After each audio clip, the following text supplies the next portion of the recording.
네, 안녕하십니까. 장대성입니다. 여러분들하고 또 공부를 하게 돼서 감사드리고 영광으로 생각합니다. 먼저 강의를 하기 전에 하나님께 기도를 간단히 드리겠습니다. 아버지 하나님 감사합니다. 이 부족하고 못난 죄인을 또 이 자리에 세워주셔서 모든 영광을 하나님 아버지께 바쳤나이다. 그리고 이 강의를 처음부터 끝까지 모든 것을 주님께서 주관하여 주셨기를 간절히 바라고 원하며 이 모든 말씀 우리 주 예수 그리스도 이름으로 기도드렸습니다. 아멘. 네, 오늘 제가 가지고 나온 제목은 어, 이승만 대통령의 농지개혁과 북한의 김일성의 토지개혁에 대해서 얘기하고자 합니다. 그러면 그 파워포인트로 공유를 하겠습니다.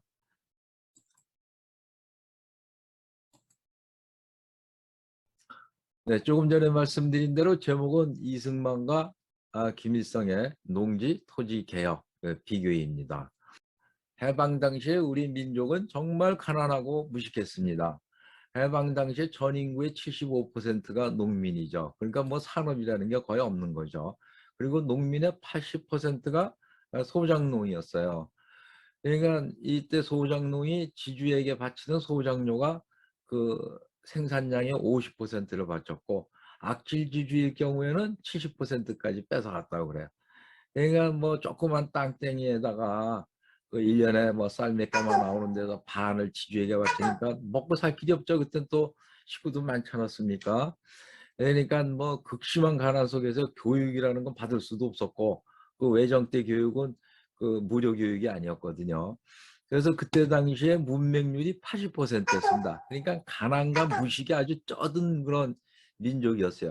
그래서 해방이 돼서 새 나라를 세우니까 이 새 나라를 세우는 사람들의 가장 큰 문제가 이 가난과 무식에 쩌든 이 농민들을 어떻게 해결하느냐가 가장 큰 관심이었죠. 왜냐하면 인구의 대다수가 이 가난한 농민들이었기 때문에 이 왼쪽에 있는 게 바로 그 소작농들이 사는 집입니다. 아주 전형적인 소작농의 집이고요. 이 오른쪽이 이 소작농들이 일하는 거죠. 이 쌀가마 이제 보리가마 앉았지 지고 가지 않습니까? 이 양쪽 사진 두 사진만 봐도 이때 당시 이분들이 얼마나 가난에 쪄들었는지 알 수 있죠. 그리고 이 집마저도 이 지주가 지어준 집입니다. 소장농 자기 집이 아니에요. 자기 집도 없어요. 그냥 밥그릇 타고 입고 있는 옷하고 이불만 자기 거고 이 농기구도 다 지주가 사준 겁니다. 그러니까 지주가 땅을 뺏어서 너 내 땅에서 농사 짓지 말고 나가라. 그러면 그냥 알그지가 돼서 길바닥에 나앉는 겁니다.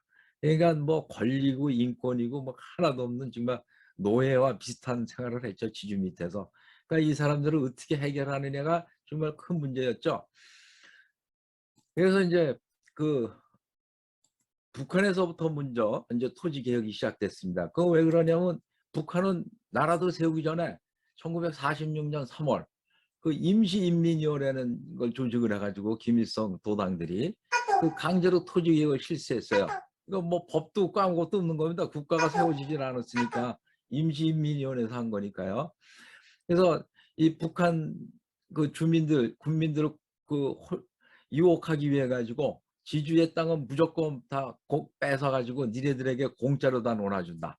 그러니까 여러분들은 다 공짜로 땅을 놀아갔는다니까 대대로 그 소작을 하면서 가난에 쩔어서 사람들이 이 얘기를 듣고 정말 환호의 기쁨을 이제 질렀죠.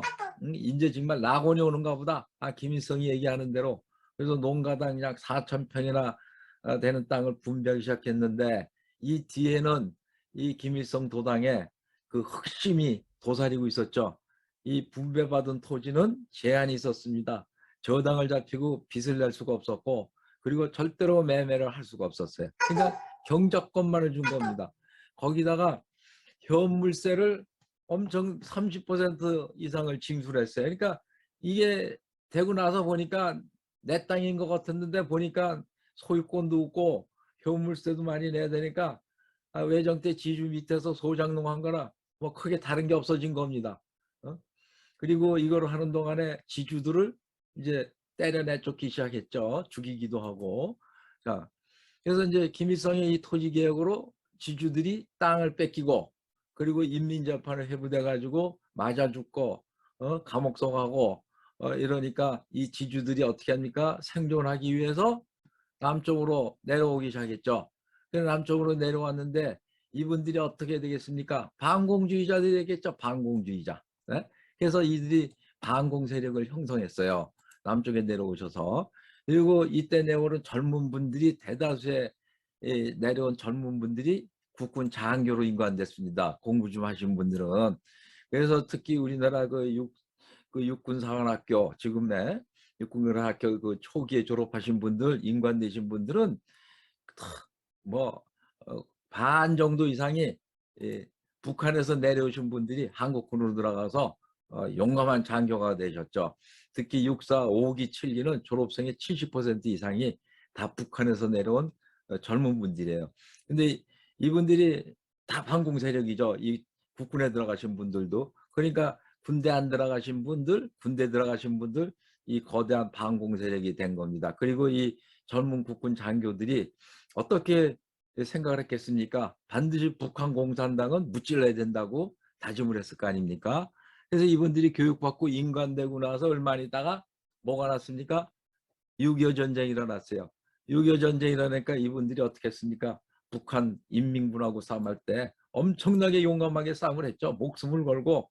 그래서 인민군 장교보다 훨씬 더 뛰어나게 용감하고 작전도 잘하고 그래서 이 북한의 적화 통일을 막은 거 아닙니까? 물론 미군들이 와가지고 도와도 줬지만 그리고 한편으로는 이분들이 이 월남을 해서 남쪽에 내려와서 아무것도 없지 않습니까? 빈손으로 내려가지고 적수공곤으로 장사를 시작하고 사업을 일으켜가지고 기업을 크게 하신 분들도 있고 한국유리 같이 그리고 이 평화시장 이게 동대문 시장이죠. 동대문 의류시장 얼마나 큽니까? 거기 두타 있는데 그 거기에 평화시장은 거대한 이 의류시장을 형성을 했습니다. 이분들이.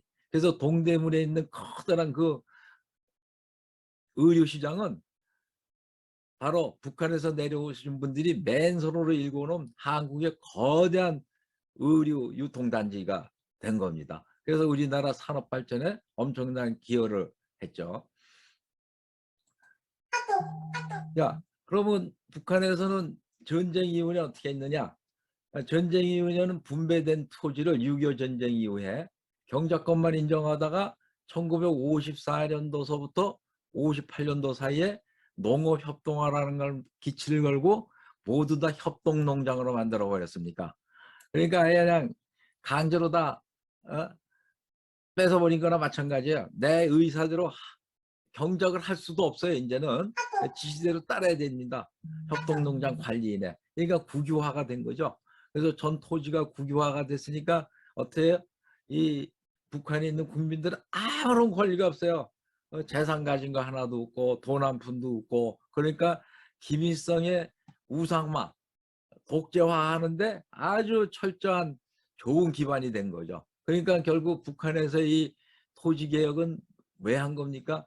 김일성 일가가 영원히 독재를 누리기 위해서 독재 정치를 하기 위해서 한 것이죠. 거기에 이 처음에 이 땅을 공짜로 놀아주는데 북한 국민들이 유혹을 당해가지고 속아 넘어간 겁니다. 그래서 지금 북한 국민들 어떻습니까? 극도로 가난하게 살고 있지 않습니까?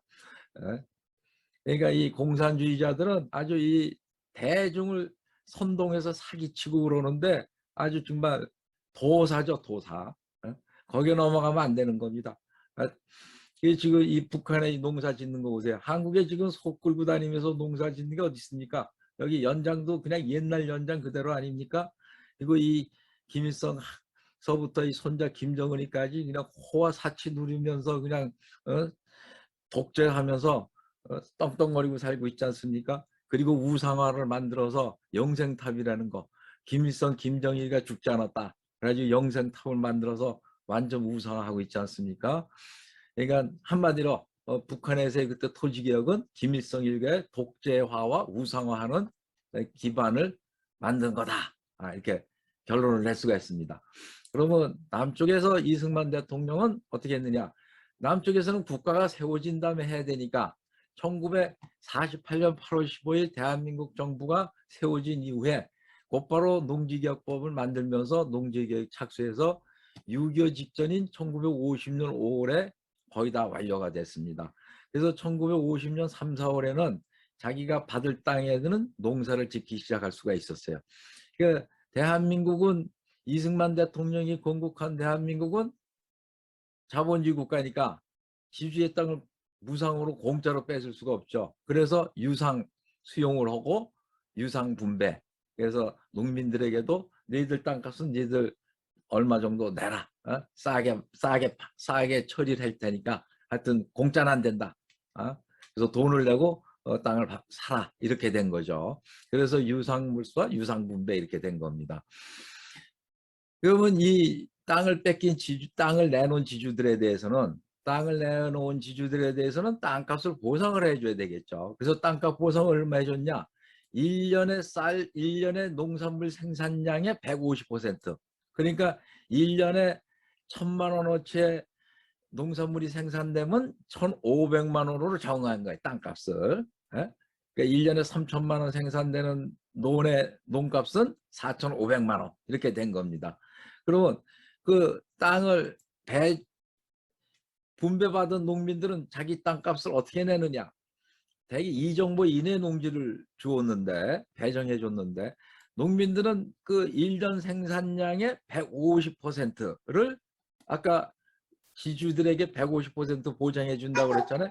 그 똑같은 150%를 한 번이 아니라 5년간 분할 상환한다. 5년간. 그러니까 1년에 생산량이 1,000만 원이 된다고 그러면은 1,500만 원이 되는 거죠. 땅값이. 그럼 1,500만 원 5년간 나누면 1년에 300만 원씩 5년간을 내면 완전히 내 땅이 되고 내 소유권이 되는 겁니다. 그러면 이 지주들에게는 그때 당시에 다 현금으로 들어올 수가 없잖아요. 그러니까 땅값 150%를 뭘 줬냐? 지가증권이라는 걸 만들어서 준 겁니다. 현금 대신에. 이게 땅값 증권이죠. 그래서 지주들의 토지보상은 지가증권이라는 걸 발행을 해서 줬어요. 이게 유가증권이죠. 그런데 이 발행이 50년 4월 5월에 발행이 됐는데 그러고 나서 한두 달 있다가 6.25 전쟁이 났으니까 이 지주들이 이걸 가지고 피난을 간 거예요.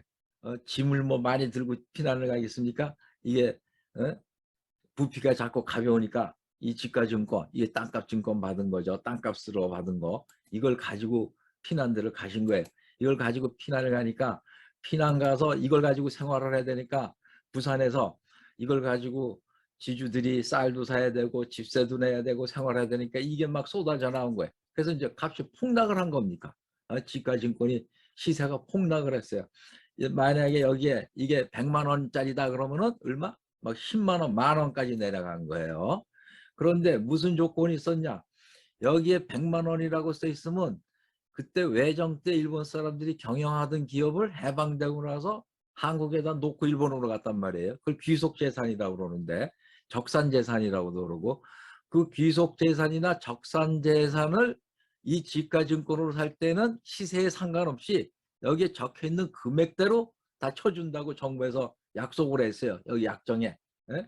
그래서 이거를 돈 좀 있는 분들 또 앞을 내다보시는 분들이 이 전쟁은 반드시 한국이 이긴다. 미국과 한국이 이기고 이 새로운 산업화 시대가 올 거다. 그런 분들이 이 지가증권을 싸게 사서 10만 원짜리 이런 거를 예를 들면 만 원에 사서 이 일본 사람들이 놓고 기업을 산 겁니다. 이거 살 때는 만 원짜리 얼마 쳐줘요? 원래 금액대로 10만 원을 쳐준 거예요. 그러니까 실질이 10분의 1에 산 거나 마찬가지죠.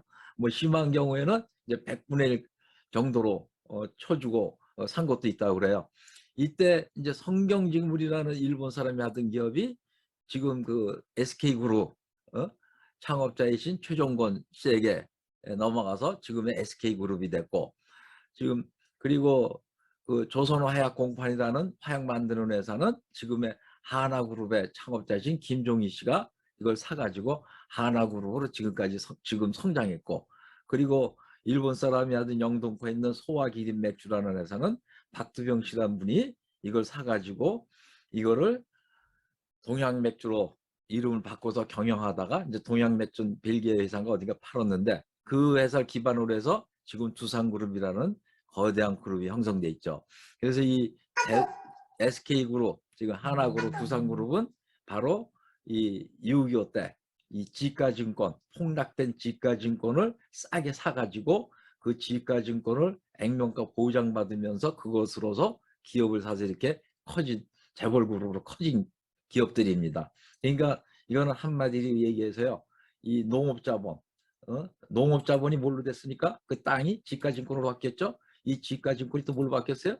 이 기업으로 바뀌고 그 기업이 커서 지금 우리나라의 산업의 주요 역할을 하는 대재벌 그룹이 됐죠. 특히 SK그룹은 그 이동통신도 갖고 있고 SK이노베이션 저것도 갖고 있죠. 그 석유회사, 정유회사, 그리고 또 SK하이닉스 반도체 회사도 갖고 있지 않습니까? 하나그룹도 재계 7위 8위 하는 아주 큰 그룹 아닙니까? 그래서 이승만 대통령의 그 공은 우리의 그 농업자본, 그 가난한 농업자본이 이 지가증권을 통해서 우리의 산업화를 만드는 기초를 제공했다.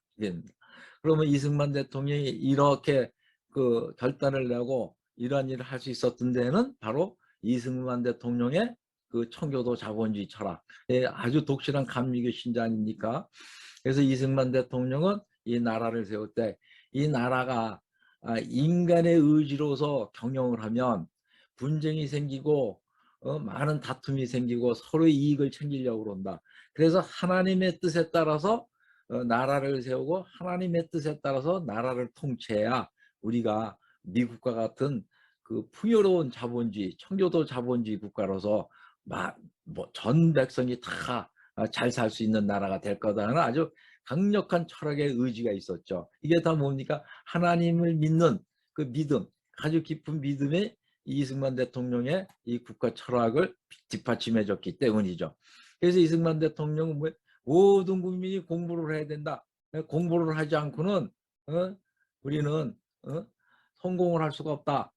그래서 이 외정 때 돈이 없어서 학교 못 다니던 사람들 전부 다 학교를 다니게 6년간은 의무교육, 국가에서 다 교육부를 내주는 거. 그래서 아무리 농촌에서 가난해도 학교를 다 애들을 보낼 수가 있어서 공부를 하게 되면 어떻게 돼요? 희망이 생기잖아요. 그리고 농촌 사회가 발전하는 거야. 희망도 생기고 공부하는 청년들이 나오니까 우리가 농촌에서 되겠느냐? 그래서 농촌에 그래서 기술이 들어가고 그 농촌에 발전시키는 서구적 그 미국이나 네덜란드에 발전된 농업을 배우자. 그래서 농촌을 자꾸 발전시키는 거죠. 그리고 농촌에서 또 공부 잘하는 학생들, 또 공부 더 하고 싶은 학생들이 도시로 진출해서 고등학교 대학을 나와가지고 대기업에 진출해서 또 공학도 엔지니어도 나와서 또 기술자도 돼서 기술 한국을 만드는데 산업하는데 지대한 역할을 했죠. 이런 앞에 또 얘기한 대로 이 농업자본이 또 기업화가 됐고 산업화가 됐고, 그래서 그 이승만 대통령의 이 농지개혁과 의무교육, 이게 다 청교도 자본주의 철학에서 비롯된 거죠. 이걸로 인해서 농지개혁이 돼서 또 의무교육화가 돼가지고 지금 이걸 기초로 해서 우리가 세계에서 9위에 부강한 나라가 됐죠. 그리고 선진국가가 됐죠. 이 2차 대전 끝나고 나서 이 농지개혁, 토지개혁에 성공한 나라가요, 이 우리 대한민국하고 대만뿐이 없습니다. 대만도 잘 살지 않습니까? 필리핀 다 실패했고 그 남아메리카에 있는 뭐 베네수엘라, 브라질 등 다 이 토지개혁, 농지개혁에 실패해가지고는 어떻게 됩니까? 지금 좌파 사회주의 국가로 흘러가고 있고 지금 극심하게 가난하게 살고 있지 않습니까? 막 그 베네수엘라 수도에서는 막 카라카스 같은 데서는 약탈이 일어나고 그러지 않습니까? 그래서 이 농지개혁, 이 토지개혁의 이 대성공이라는 거는 인류 역사에 있어서 아주 그 유례를 찾기 힘든 성공입니다. 이거를 누가 한 겁니까? 이승만 대통령이 한 거죠. 이거를 농지개혁이 된 국토를 가지고 이 박정희 대통령이 다시 경제 건설을 해서 지금 대한민국이 세계 9위의 선진국 경제가 된 겁니다.